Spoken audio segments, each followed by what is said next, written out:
Hi, and welcome to today's SME Business Podcast. Your host, Mark, will be joining you to interview a founder of an SME business each week, highlighting lessons learned and revealing insights. Listen and learn each week on how to get and stay ahead.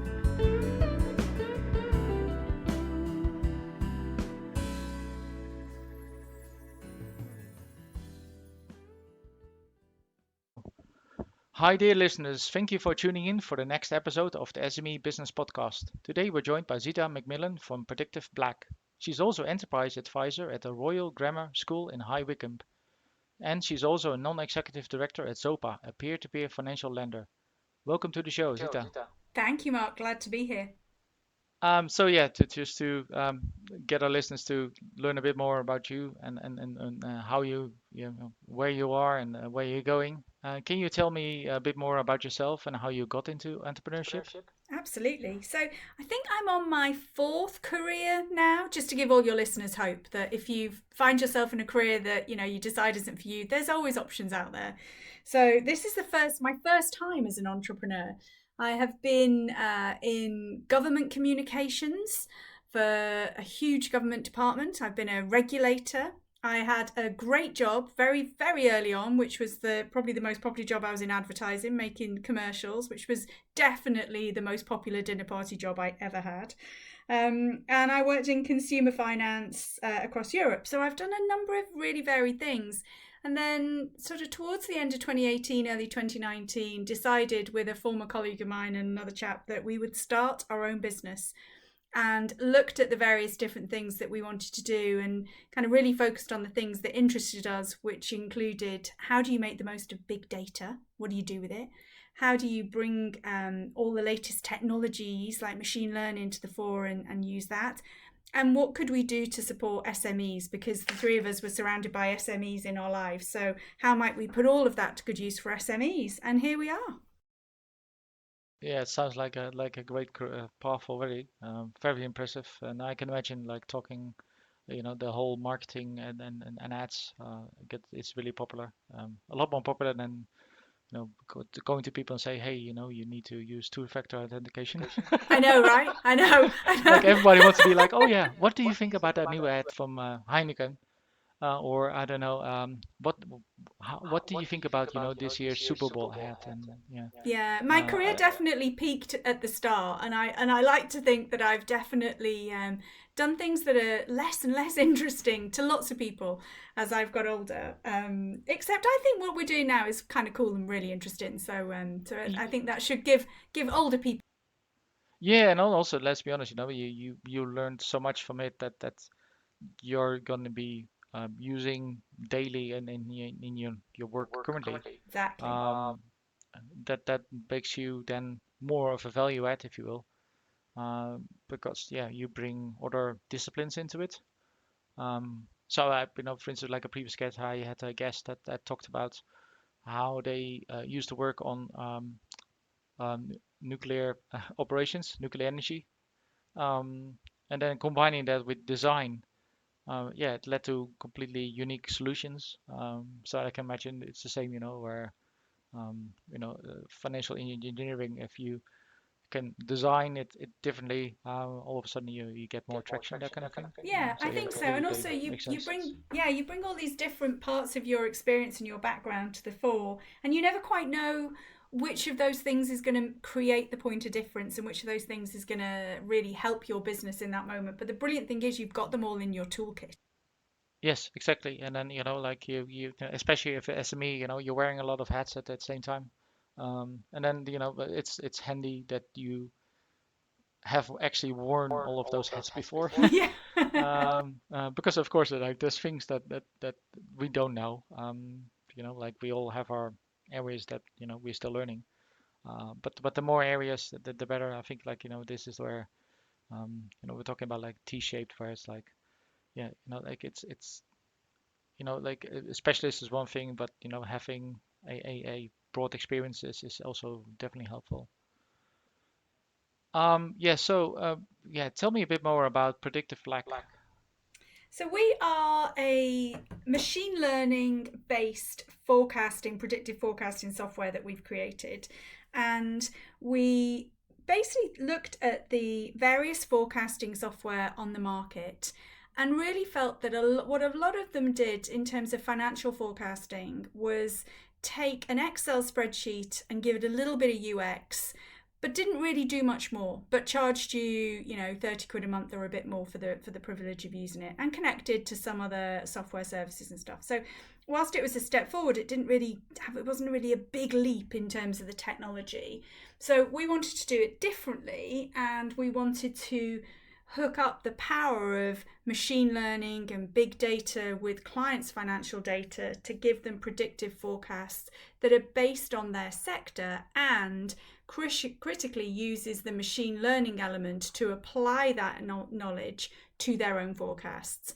So it sounds a lot more difficult, I guess, than it is, but actually it's a really nice way of making the client's data work harder for them, rather than it's just an Excel spreadsheet with a little bit of glitz and glamour on the side. So we do that, which is direct for the clients, and we also have a service which supports businesses that support other businesses. So whether they're lenders or investors or anyone who's got a multiple client base or interest, then we've got a version of it that works for those guys as well. Okay, yeah. And so, perfect explanation. Again, machine learning, especially, like making use of data that customers already have, and then stepping away from Excel. Unfortunately, I've seen the same myself where there's still too many departments running entirely on Excel spreadsheets. More than we would like to acknowledge, actually, I think, Mark. I think that's and then the challenge. let's be honest, and then the whole NHS thing didn't really help.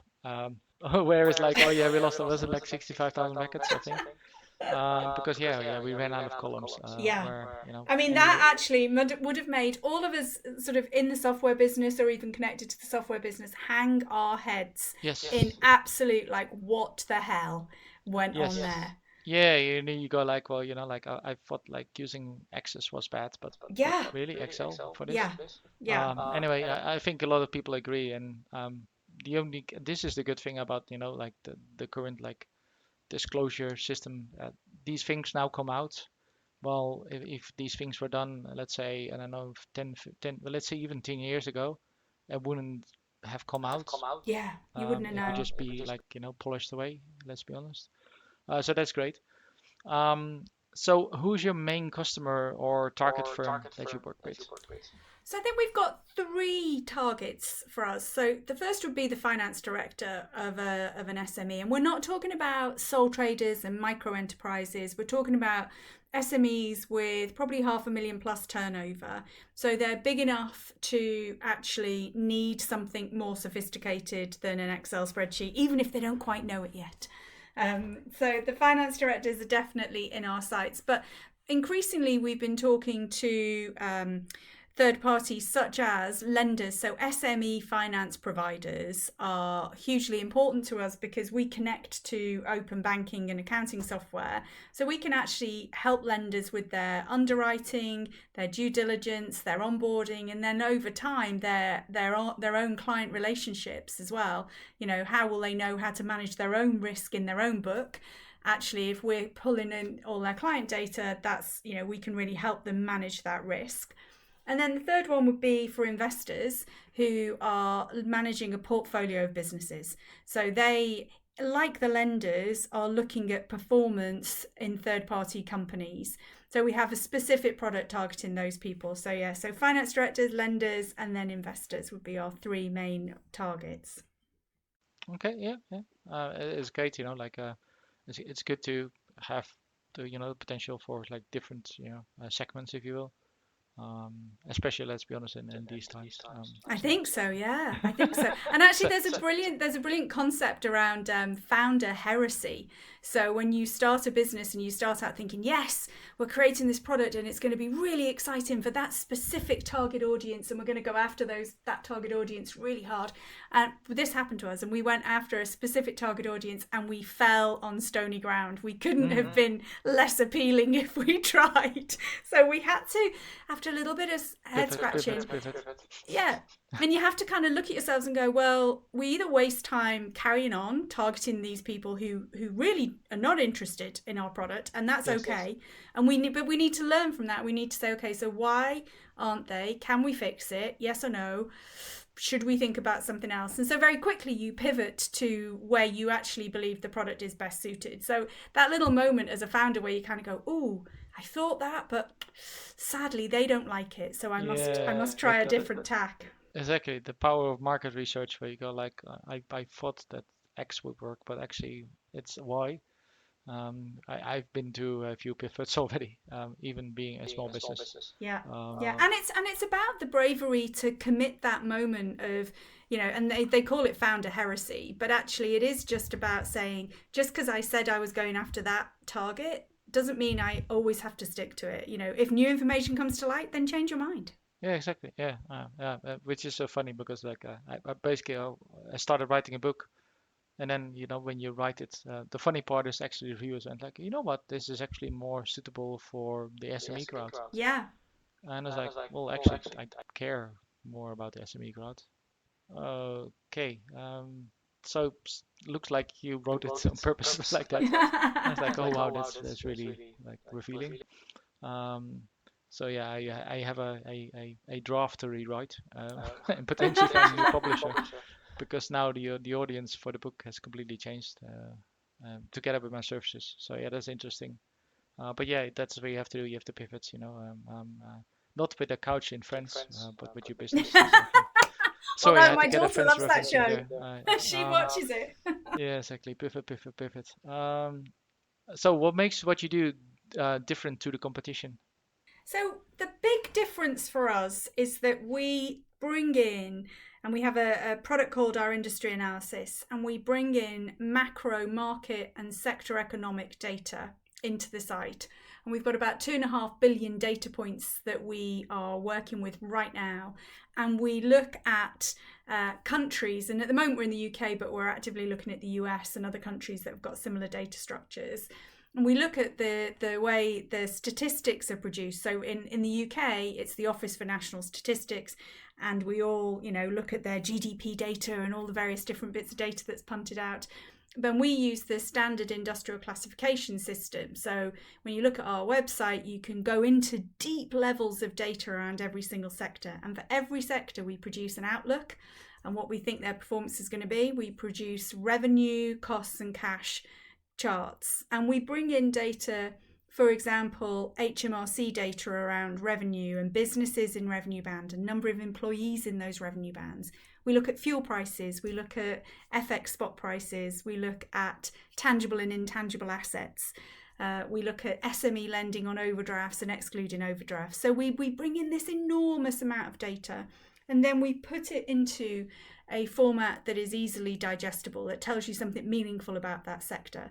And then for our clients, we actually benchmark them and we create the predictive forecasts based on their sector. So if they are a care home provider, they are benchmarked and the machine will forecast their predictive cash position against the care home sector, not against the economy per se, against that sector.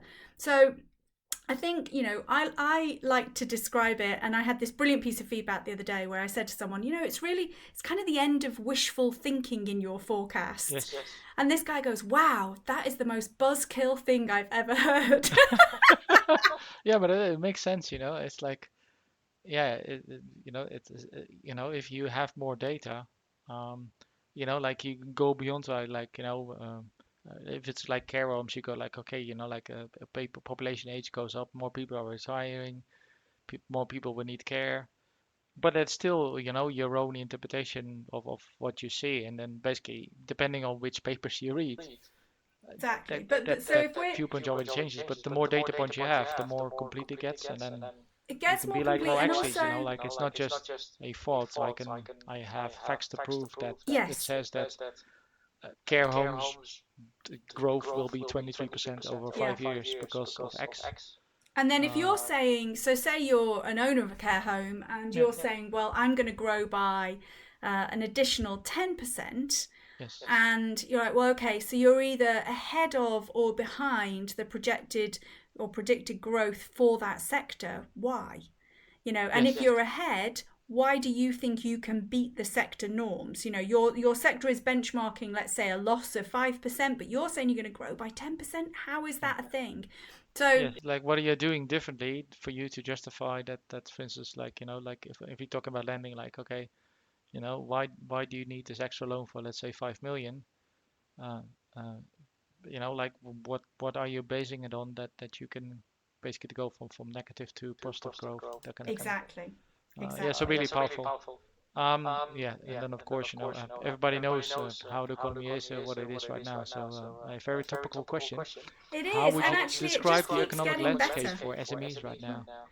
Well, I think SMEs, generally speaking, if you looked at the data we look at, it gives you a slightly odd view of the world. So if I look at the revenue and the cash position of a lot of SMEs, it's artificially inflated by access to effectively free money through the B bills and the C bill scheme earlier this year.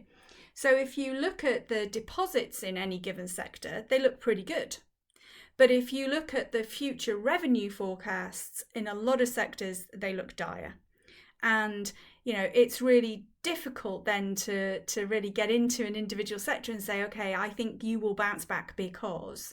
And if you look at, let's say, soft play centres, they are, a lot of them had started to come back. They'd really, and they're usually, owner managed. There's not huge chains generally of those sorts of businesses, and they're usually a passion project. Somebody in the local area, generally, mums who managed to get some investment, it's a, generalization, but they tend to be owner managed by those sorts of people, and they are in real trouble. Actually, they may not be reopened fully by the time their debt falls due. So they're going to be looking at, well, how do I then stay afloat? How do I stay open? So I think, and that's one example of an SME in a specific sector, and that is multiplied across the economy. And, the unemployment figures, they're going to go up, obviously. Businesses, whilst they're still opening, in terms of there's still new business being created, there will be a lot of businesses who won't make it past Christmas. So I think the January figures, I think post the end of this year, are going to be quite salutary. Yeah, especially like you said, like things like soft play, events business, arts, Totally. they're all suffering. And yeah, but it's kind of sad because, like a lot of people, of course, like put their whole, being, if you will, Yeah. into their business, Yeah, which is, their life savings. There's a lot of small businesses who act as guarantors on their own finances, and Yes. that's a terrifying position to be in. So I think whilst there's some good news in terms of certain sectors are performing well, I don't think there's an enormous amount of positivity at the lower end of the SME market. I think people will be doing everything they can to stay in business, but there'll come a point where the old cut your losses is really going to be the mindset, and how much more debt can these businesses take on? Yes. So when it's better to say, hey, we stop and we restart. Stop and restart. Yeah, I feel I've Yeah. got quite depressing, Mark. Actually, Yes, I feel I know, I've really let you but down here. yeah, well, and this is like on the other end, if you go like, oh, like these debts don't work because, especially, at the lower end, you said it yourself, that there was like, there's loans available, but mm, like for instance, grants, if they were available, they might have paid for months of rent.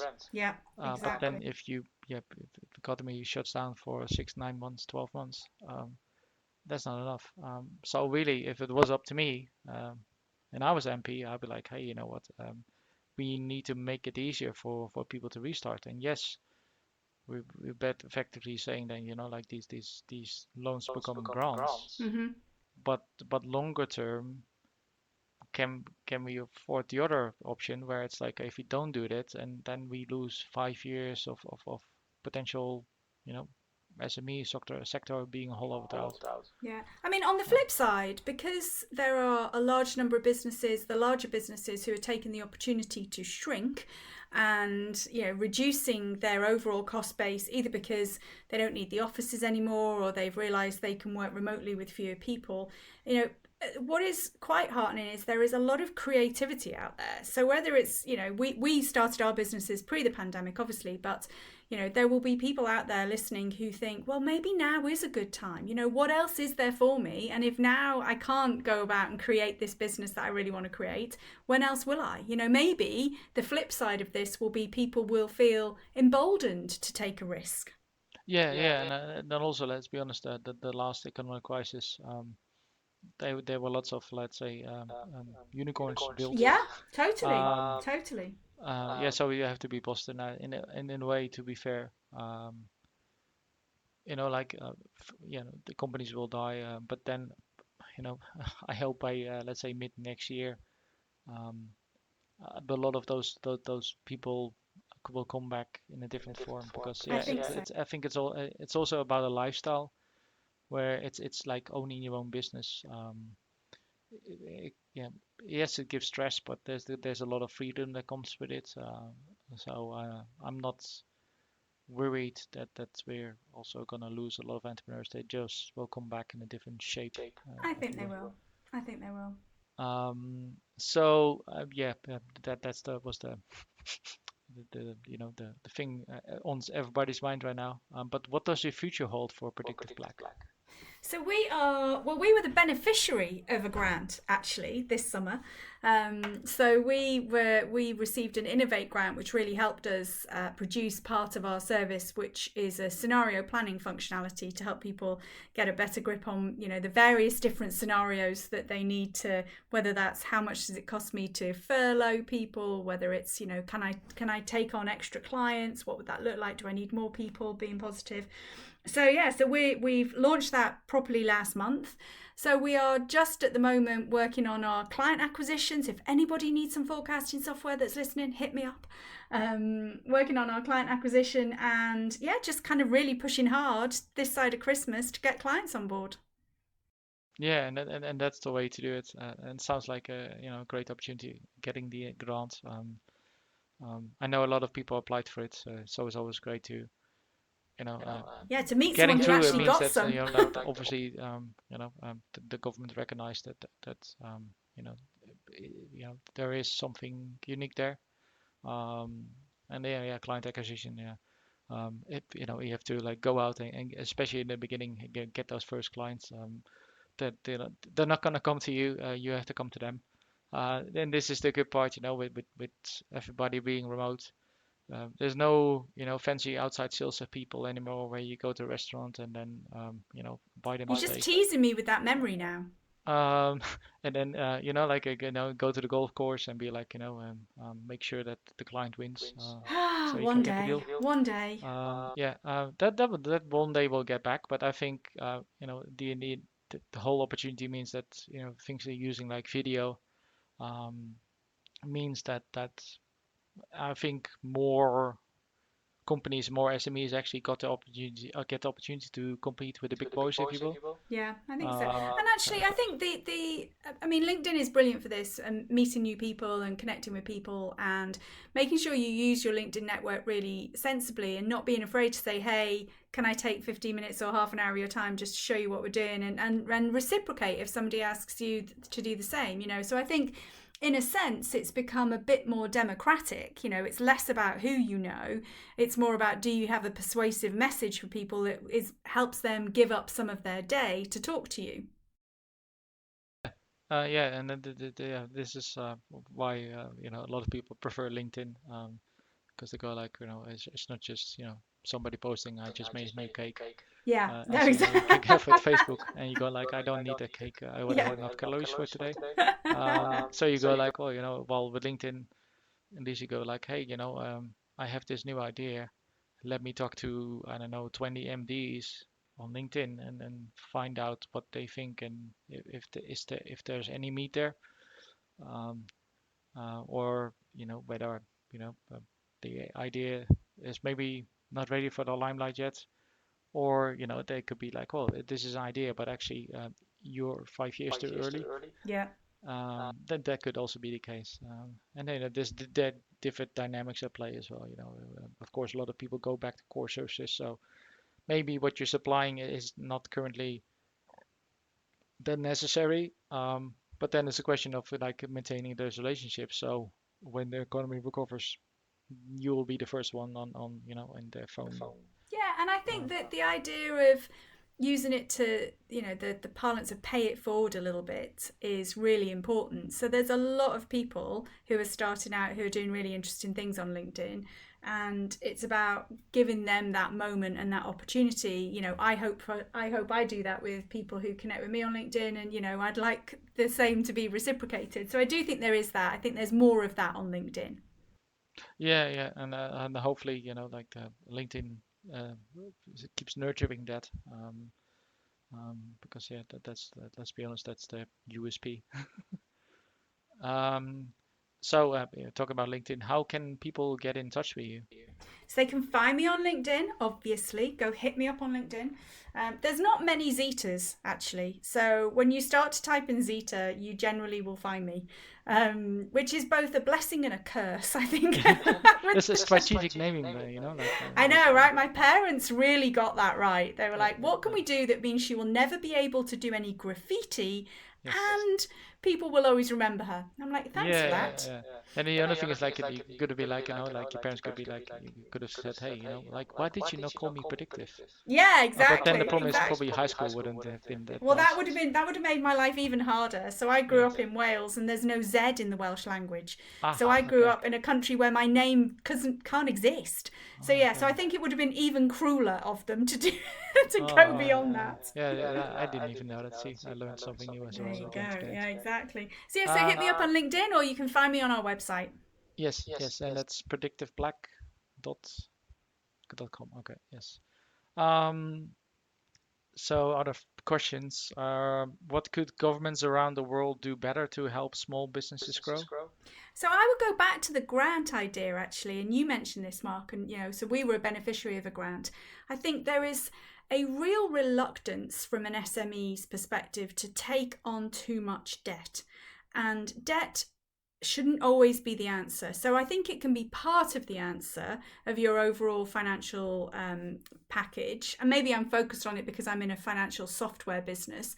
But I think if there were more grants available that was both encouraging from a strategic perspective for the economy, but also they were accessible for SMEs to go find it, and yes, it's competitive, then I think that would feel a bit less burdensome, actually, a bit more encouraging.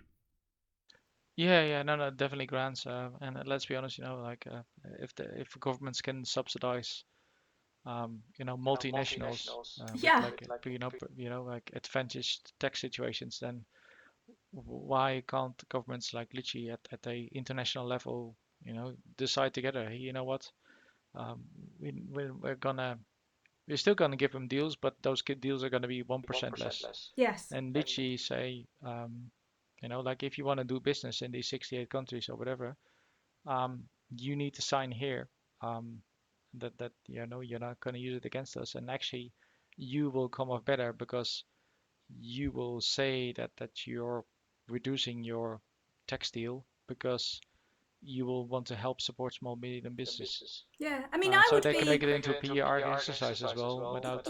Yeah. I mean, I would be, as a business that hopes to grow and scale and go international, etc., in the next 5 years, I would be very happy to pay a percentage of tax called an innovation tax that funds future innovations. So, so we're using technical innovation for our product. We couldn't have existed a few years ago.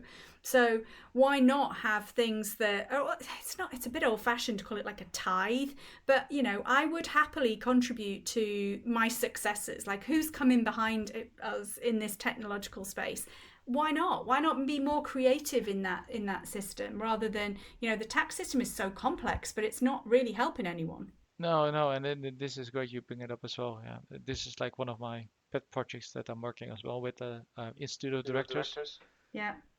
So I'm like working on like doing a symposium next year, but also like reaching out to schools and universities, and then have like bold plans, revitalize the high street, do like local innovation hubs, and then use all of that to find the new CEOs of like the Gymsharks of the world, if you Yeah, will. absolutely. So I'm going to Because be voting like for we you for need Prime Minister in more. a few years, And Mark. I'm not gonna help myself here probably, but we need less gray men, and I would we need agree with more that. people that look like people on the street. Because if you see entrepreneurs that are successful and they look like you, and they come from the same background, you know what? Then like if you see that and you go through that even at a high school level already, um, then you enter a situation where the people leaving high school, they'll be like, oh yeah, no, I can be a footballer, or I can try to like get into good university. They will see that there's a third part which is like entrepreneurial, and I think that's where not only UK to be fair, but other countries as well, that they need to do more, because we need to be growing the new companies of the future. We need to grow the new multinationals of the future. Yeah, And I would say though, goes back to something you mentioned, is that there doesn't need to be. Not every entrepreneur needs a degree qualification. So university is not the place. Lots of universities, not all, lots of universities are not the place for entrepreneurs to be born. So I see a lot of high school students who have got that entrepreneurial vision and ambition, yes, but then they lose it a little bit because they say, oh well, I've got to go get a degree just in case it doesn't work out, and I'll need to tick that box because the yes, machine algorithm that recruitment uses says you must have a degree or you don't pass this first stage, and it makes me so cross because I'm yes, thinking, well, why? I don't have a degree, so I wouldn't get most of the jobs advertised on LinkedIn right now because it says must have a degree, and I'm like, I don't get one. I So know. I'm in the same situation. I don't have a degree myself. we're not So doing too badly, Mark, I if think. I would be starting right now, I wouldn't get a job. Yeah, That simply, they would we'd be have like, to oh, hire each other. you finished high school. Like, why are you even sending in your CV? Yeah. Which is so sad. And then yeah, that's why like I mentioned before, like things that I was doing with UCL and such. It's like there's lots of people that don't even get to university because, for instance, they are taking on responsibilities for the family, but they're actually absolutely brilliant. But because they're not meeting the right people, quote unquote, um, they already basically they give up before they start. Um, I'm trying to find up the nice saying about like a horse bolted the barn, that kind of thing. But yeah, yeah, it makes me sad. Like there's gonna be we were talking about like deprived neighborhoods and whatever, and like and think about it differently. Don't talk about deprived. Think about like find those people and get them thinking like crazy, as in like they release their creativity. Um, Yeah, totally. um, yeah, so that's a one of the pet projects I'm working on. Um, uh, One day I hope that like turns into like a massive thing. But yeah, I need to clone myself or find a way. Yeah, and the grants and such, it's good as well. I actually applied for that grant as well. But yeah, I didn't get in, but yeah, it's one of those things, of course. It's a very Um, competitive process. yes. So if a budding entrepreneur would ask you for one piece of advice, what would it be? Follow what interests you, not what's trendy and popular. What interests you, because it's really, really hard work. Yes. Yeah, the thing that I always said is like, and it's not my own quote, of course. Everybody says it like, if you do what you love and it's your passion, whatever, then it's not work. Yeah. And I think like personally, I'm an example. Like I've been in cybersecurity before it was cybersecurity. Um, yeah, like I had like a neighbor that was like the head of calculation center, Oh which wow. tells you enough about my age. Yeah. To be fair, I started when I was 9, so Yeah. like I don't have to be that hard on myself. But yeah, like I came from an area where when I was initially young and on the internet, like FidoNet or something, I remember at one point, I don't know if it was Firenet or maybe before that. There were like there were 253 people on that version of the internet. Wow. So everybody knew each other. And then they're like, yeah, people are not. That's not going to be evil people because we know everyone. Doesn't And stay like that way, you know, like sadly. that quote has been immortalized because, of course, some people of those 200 something people wrote it down. Yeah, And then exactly. you had virus that happened. Like Morris Worm was one of the first ones. But yeah, it's just funny because the cool thing is that a lot of nerds made it possible that everybody can use the internet. But that also means that literally everyone can use the Everybody can internet. use it, yeah. I mean, I think so. Yeah, So so, I would say it's not always just about your passion. So I'm passionate about lots and lots and lots of things, but they wouldn't make me any money. So I think so for me, it's more about following your interest. Because if you start your business and you're not interested in either the people you're trying to serve or the product you're creating, then you will not commit the hours necessary and the brain power necessary and the sheer doggedness to try and get it off the ground. yes. So, if I follow my passion, I'd be out doing all sorts of weird and wonderful. I'd probably be writing really bad books, Mark. There you go. Yeah, That's what I'd yeah. probably Oh, be yeah, doing. you can always try it, like I could try it, but it's not going to make me any money. like you had books in Netherlands which like children's books, which like the bear books, which was like so you can recognize in library. Oh, What I'm yeah. trying to say is like you could be like the predictive series, I could, couldn't I? I and could then do it could that. be like I don't know, like lead magnets, but then you could do like one of those interactive books where you just choose your own adventure, That'd be nice. and then That'd be nice. actually what you do, you secretly then create a second copy or something where you actually predict what they choose. What they're going to say. It's like magic. It's like magic. And then people will be like, wow, you I can do think that. I'll stick And to the then day you go job back for and be now. like, hey, actually, I can do that with your data. Completely different lead magnet, sorry. Completely Bit of a different. nerd moment there. So yeah, then the last thing was like, if you had a magic wand, what would you want to make happen? And you can only pick one thing. You can replicate it 5,000 times or 5 million times or a whole planet, but unfortunately, you can only pick one thing.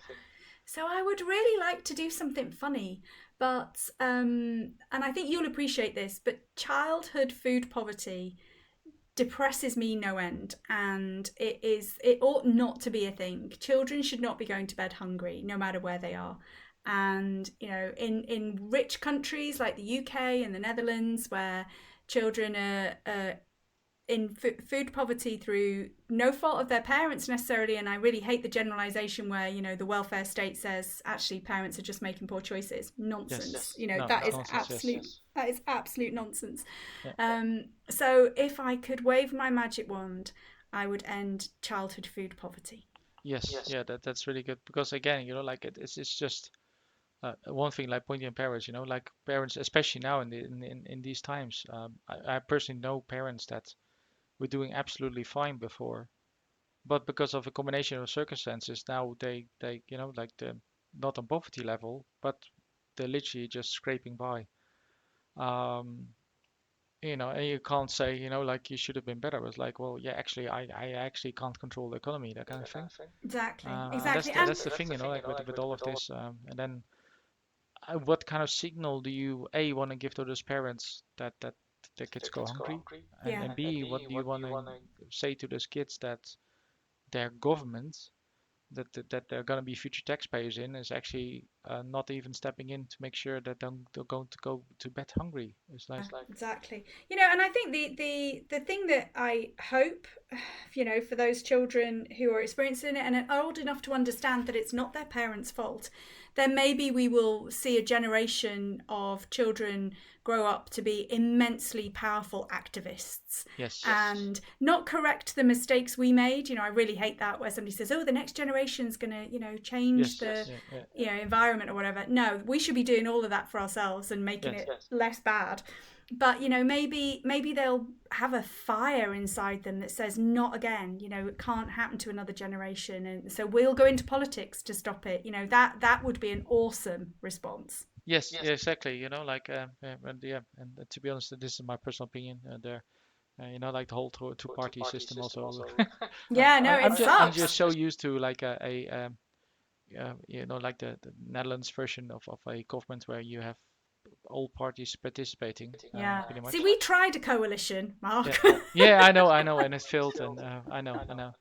Wasn't brilliant for us, but I agree. Yes. I would much prefer that system because Germany seems to soldier on really well with a coalition. You guys do, Denmark does. It's like it's not an unheard of system. It's just that the UK is really wedded to this old school way of thinking. And this is actually what I think is, it sounds weird, great about this whole pandemic, is that it's rocking the system so much that it's creating, let's say, the necessary momentum for things to change.